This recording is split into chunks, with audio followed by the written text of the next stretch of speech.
Hey, my name's Sophia. Last year, I changed my status to MS and added a wedding band to my collection of courtroom victories. Slinging arguments before a judge is my zone, but I never thought I'd need a defense strategy for family dinners. Let me explain. My husband, Billy, is a mama's boy, and I get why. Mrs. Jerry, his mom, is the queen bee of their hive.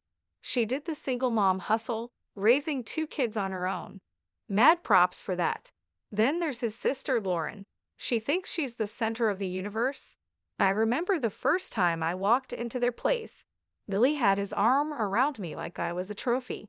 The living room was like a shrine, with photos of Billy and Lauren everywhere. It felt cozy, but also like I was stepping onto a movie set where they'd been playing house for years. Suddenly, I was the unexpected guest. Mrs. Jerry greeted me with a tight-lipped smile, the kind that says, "I'm smiling because I have to, but I'd rather be scrubbing the bathroom grout with your toothbrush." She wore one of those floral dresses that screamed, "I'm the matriarch." "Sophia, dear, Billy's told us so much about you," she said, sizing me up like a car she's not sure she wants to buy. "Yeah, I've been looking forward to meeting the famous Mrs. Jerry. Billy's mom has done nothing but sing your praises," I said, trying to warm up the room. "Oh, how sweet," Lauren chimed in. She'd been eyeing me like a hawk since I walked in. "Tell us, Sophia, how's the lawyer life? I picture you in court like on TV, making bank. So, how much do you actually make?" I almost choked. Who asks that right away? I laughed because what else could I do? "Ah, trade secret and all that," I shot back without missing a beat. Mrs. Jerry picked up the conversation like it was a relay race. "But surely you can give us a ballpark figure for family." Billy shot me a look that said, "Please don't be mad," but I kept my cool. "If I had $1 for every time someone asked me that, I have enough to change the subject." I tried to smile in a friendly way.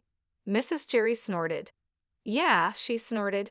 "Well, it's no secret what a teacher earns, right, Billy?" she asked. Billy sighed. "Mom, let's not do this now." "Right, right," she said, waving her hand like she was dismissing a servant. "Anyway, you'll be like family now. Sharing is caring and all that." I glanced at Billy. He had his help me face on. I knew then I wasn't just marrying Billy. I was joining some kind of domestic Cold War. A couple of weeks later, I was standing in our kitchen, wearing an apron and cooking Mrs. Jerry's famous chili recipe. Mrs. Jerry and Lauren had this habit of dropping by unannounced like they forgot it wasn't their house. "Your chili needs more heat," Mrs. Jerry said, poking at the ladle, "and less salt. Watch your husband's blood pressure." "Got it," I replied, but inside I was rolling my eyes so hard I could see my brain. Lauren was there too, leaning back on a stool like she was royalty. "You see this spot, Sophia. Cleanliness is next to godliness, isn't it, Mom?" Lauren said. Mrs. Jerry nodded like it was the gospel, and Lauren was mentally high-fiving herself. "Funny, I cleaned this place this morning," I said, wiping the spot off the counter. "Must have missed that one." Billy was in the other room, clueless, probably deep in some video game or sports stats. I decided it was time to fill him in on the home invasions. I poked my head in where he was slouched on the couch. "Hey, you got a sec?" "What's up, babe?" Billy flicked his eyes up for a moment, afraid he might miss a crucial play. "Your mom and Lauren, they come in, take over, and nitpick everything I do. It's like they're looking for stuff to complain about," I said. "Ah, Sophia, they mean well? They're just—" Billy scratched his head. "I'll talk to them. They'll chill out." Back in the kitchen, it felt like the final round of a cook-off where I was the only contestant and the judges were out for blood. "So, Sophia, when's dinner?" "Billy must be starving," Lauren said, glancing at me like I was the help. "Whenever the chili decides it's ready," I replied. I respond, but I keep my voice light. It's a tricky situation. Dinner lands on the table, and I scan their faces. Mrs. Jerry stirs her food around, inspecting every bean like it holds the secret to the universe. Bit different from how I make it, Mrs. Jerry finally says. That's code for nice try, but you're no match for me. Billy dives in though. Bless him. Babe, this is awesome. Right, Ma? Lauren mutters, sure, and Mrs. Jerry just shrugs like she's agreeing with the worst food critic. After they leave, Billy is slapping his belly saying it's all good. I watch the door shut behind them, feeling tiny like I'm losing at a game I didn't sign up to play. The next time they pop over, it's the same old tune, like nothing changed. I must have been dreaming to think a few words from Billy might turn the tide. Still, I asked him to talk to his mother about boundaries. I thought getting married was the hard part. Fitting into Billy's family is the real challenge. They've got their own idea of family, and I'm not in it yet. If this is what married life is like, count me out of the honeymoon phase. It was one of those days where the clock seemed to tick slower than syrup drips from a bottle. That's when my phone decided to ring. Glancing at the caller ID, my heart sank. It was Mrs. Jerry again. Sophia. Her voice was stern, and it did nothing for my headache. You think you can just snatch Billy away from us, huh? Her words stung like vinegar on a paper cut. I glanced over at Billy, hoping he'd at least flinch at his mother's tone. Nothing. He's glued to the TV screen, a statue with a heartbeat. Mrs. Jerry, it's not like that. We're just trying to set up some boundaries, I said, my voice thin. Boundaries, she fumed. That's just a fancy word for shutting us out. You can't do that to us, to me. He's my son. I blinked back frustration. Billy was still silent, looking like someone shrunk his spine in the wash. Listen, it's normal for married folks to want their own space. I tried to keep the edge out of my tone. Space. He's never needed space before you came, she retorted sharply. Each word chipped away at my patience. That's when Billy decided to speak up, but not to back me up. No, Mom, everything's okay. Sophie is not, she's not being unreasonable, I guess, he said, but his voice was like wet cardboard. Billy, I just can't believe this. First, Lauren tells me Sophia is making a fuss over our visits, and now this. Mrs. Jerry sounded hurt, and Billy jumped on that. Lauren said that.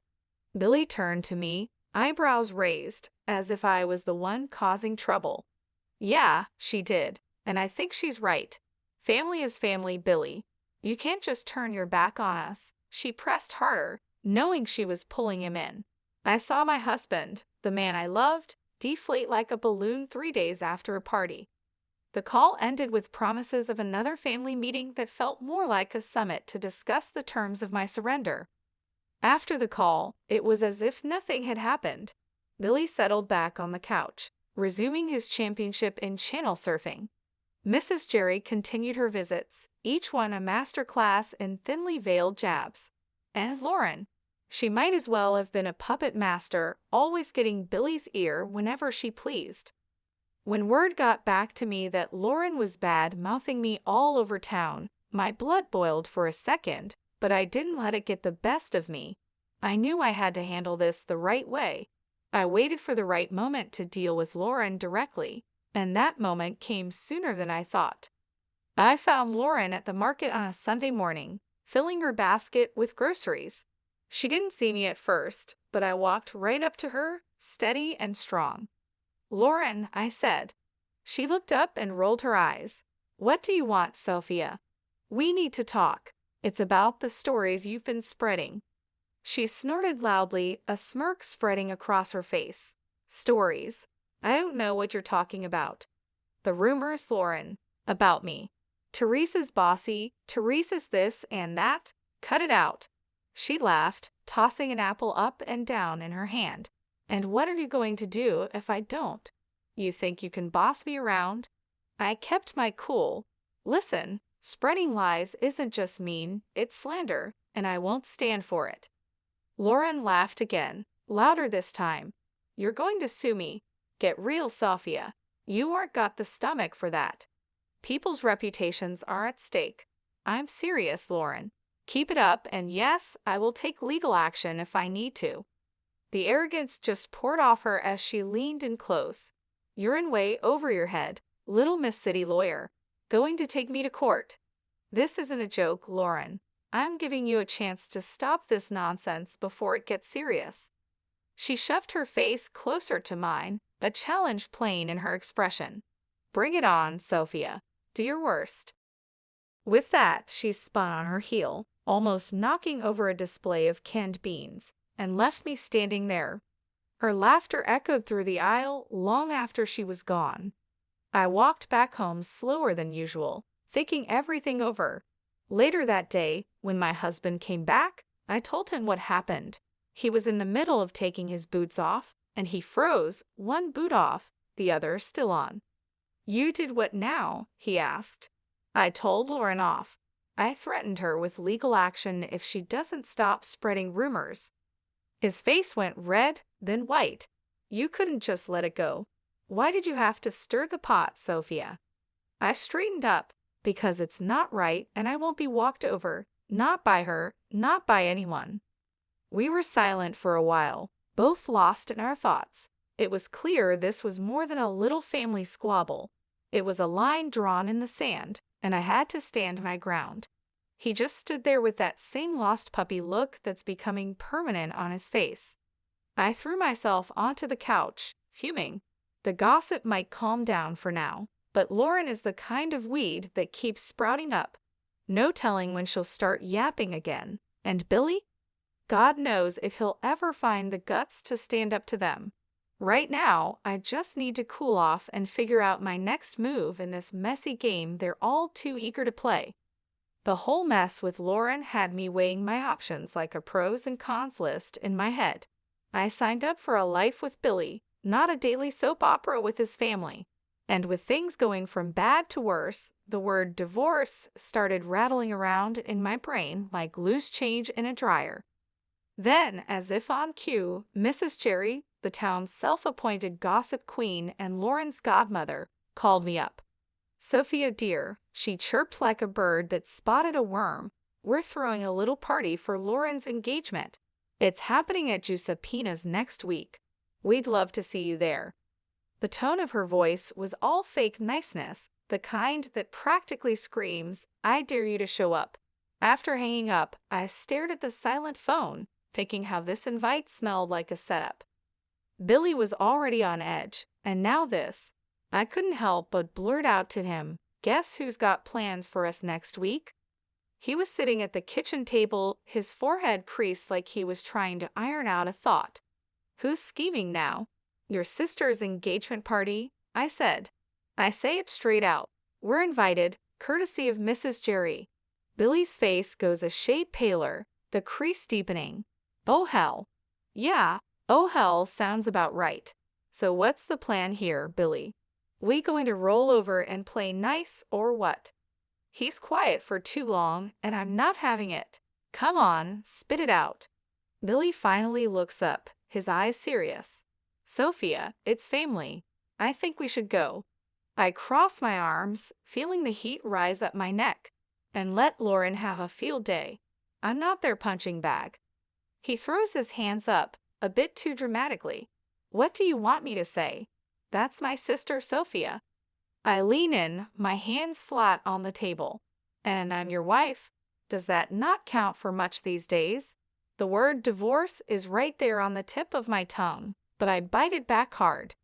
Billy runs his hand through his hair, making it stand up like he's just had an electric shock. "Of course it counts. Look, I'm stuck between a rock and a hard place here. I'm a heartbeat away from losing my cool." "Well, guess what, sweetheart, so am I. I married you, not your constant need to please your family at my expense." Billy stands up, walks over, and takes my hands. They felt rough, all work and worry. "Sophia, I love you. I do, and I hate that it's come to this. Let's not go to the party. You and me, we're a team, right?" It struck me then that this was the first time in a long while he picked me over them without flinching. It felt like finding an oasis in the middle of the desert. That night, the thought of divorce quietly tucked itself away. Not gone, but sleeping like a dog with one eye always open. but it was enough for me to catch my breath, to maybe believe that we could find some solid ground again. Giuseppe's was hopping when we showed up, walls throbbing with too loud laughter and clinking glasses. I spotted Mrs. Jerry right away, sitting Queen Bee style at the biggest table with that I rule the world look. There was Billy's sister Lauren, all grins like she won the lottery, and her guy Andrew, a deer in headlights type trying to smile. His folks were with them too, stiff and awkward like they wandered into the wrong movie theater. Mrs. Jerry zeroed in on me the second we stepped in. "Sophia," she oozed, like I was a 6-year-old not playing nice, "you'll be taking care of the bill tonight, right? To show you're one of us." I nearly spit out my drink. "What? Why me?" The table's all ears now, and the air's thick with that, "Oh, this is going to be good" vibe. Mrs. Jerry stretches her smile. "Tradition, sweetheart. The newest family member always shows their commitment." My jaw clamps shut so fast I'm surprised I don't chip a tooth. Commitment. That sounds a whole lot like a shakedown. Everyone's perked up like they're hearing a whistle. And there she goes, Mrs. Jerry puffing up like I slapped her. "Excuse me, that's uncalled for." Billy leans in, his voice barely more than a whisper. "Just do it, Sophia. It's not a big deal." "A big deal," I whisper back, my voice turning to a snarl. "No thanks, I aren't no one's piggy bank." He's hissing now, real quiet but clear. "Pay the damn bill, Sophia, or we're through. I mean it." My laugh is as sharp as a snapped wire. "You're not serious." He's all stone face and tight mouth. "You think I'm playing?" I stare him down. "Divorce over this?" He's all, "Family first, Sophia." I'm shaking my head. And where do I fit, huh? It's showdown time, and even Andrew and his parents are watching, their faces screaming, "What the hell's going on?" I push back my chair and stand, letting them all hear me. "No, I aren't doing this dance," I say, my voice like a hammer on steel. There's shock on their faces, some whispering, some wide-eyed. Billy's going red, white, red, like a stoplight losing its mind. Mrs. Jerry looks like she might choke. I walk out into the night. It's black and cool and smells like freedom. I hear the door slam behind me. My heart's racing, but it's Billy who threw the divorce word, not me. The bar was nothing special, just another hole in the wall with dim lights and the smell of old beer. I had barely settled with a glass of something strong when my phone rang. It was Billy, and for a moment I considered not answering, but I did. "Sophia, listen, I'm sorry. I didn't mean to say divorce." Billy's voice was rushed and apologetic. Before I could even think of a response, Lauren's voice blasted through. "You've ruined my engagement dinner. You selfish." The phone must have changed hands so fast my head spun. I could practically hear the venom in her voice. In the background, I heard Mrs. Jerry loud and clear. "Why should I pay? He's your son. You pay the bill. I won't have my daughter marrying into a family that doesn't know how to treat people." The chaos from Giuseppe's was spilling through the phone like a bad sitcom without a laugh track. People were arguing, and it seemed like nobody was keen on picking up the tab. I pushed away from the bar, my anger giving me a clear, calm voice. "Lauren, chill out. Your mom's the one making a scene, not me." "Sophia, hang up," Billy said, his voice a faint whisper behind his sister's ranting. "No, she needs to." Lauren kept going, but I wasn't about to play this game. I ended the call. The screen showed a string of missed calls and texts that I swiped away. They were probably all about the same thing. Guilt and blame, the usual. I looked at the bartender. "Another one, please." He nodded, pouring another shot without a word. Silence settled around me, except for the low murmur from the regulars scattered around. I tried to collect my thoughts. My phone screen lit up again, showing Billy's name. The guy just didn't know when to quit. I flipped the phone face down, letting it go to voicemail. It was futile to talk when the whole crew was going off the rails back there. A few drinks later, the door to the bar creaked open, and in came a chill gust of evening air, but I didn't look up. It didn't matter who was coming and going. I thought about what had just happened and what it all meant. Here I was, sitting in a bar because my in-laws decided I was the bank, and instead of understanding, my supposed partner turned it into an ultimatum.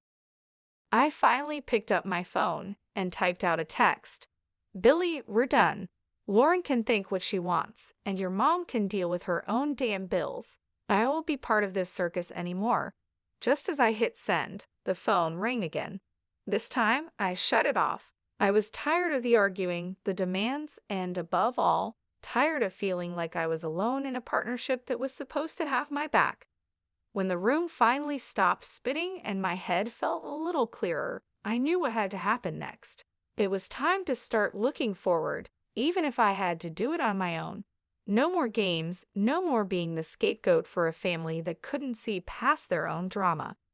I walked out of the bar, leaving the noise and the night behind. The air was getting colder, and the city lights were starting to blur into the coming darkness. The road ahead was uncertain, but for the first time in a long while, it was mine to take.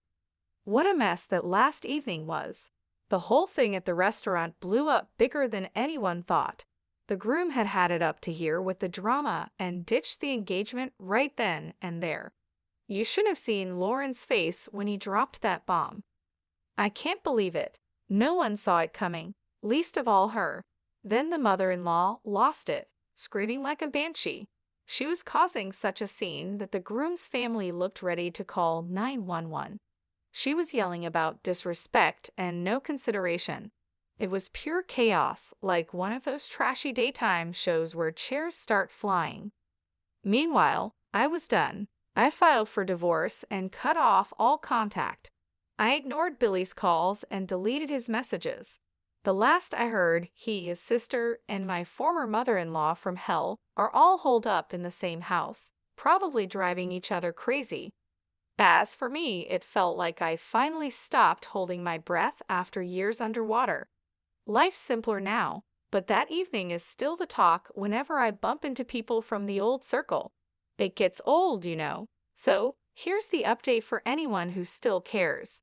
I'm living my best, most peaceful life. I'm sitting in my usual spot at the cafe down the street from my place, the one where the coffee is strong and no one asks too many questions. The barista gives me a nod. The usual? He asks, like he's asking if the sky is up. Yep, I say. That's what my days are like now, no fluff or meddling in laws. Work's a breeze when it's just that work. Free time is mine to enjoy without guilt trips or obligations. I curl up on my couch, the one piece of furniture that's followed me through all the moves. The springs are shot to hell, but it fits my back just right. I flip on the TV, watching some crime show where they catch the bad guys by minute 30. The peace is what gets me, not eerie or lonely, just peace. Breathe in, breathe out. No more walking on eggshells or cleaning up family feuds. This is living. When I hit the pillow each night, it's with a sense of accomplishment. No pat on the back needed. I know my worth, and finally, I'm living like it. I'm eating my lunch when the phone dings a message from a number I don't know.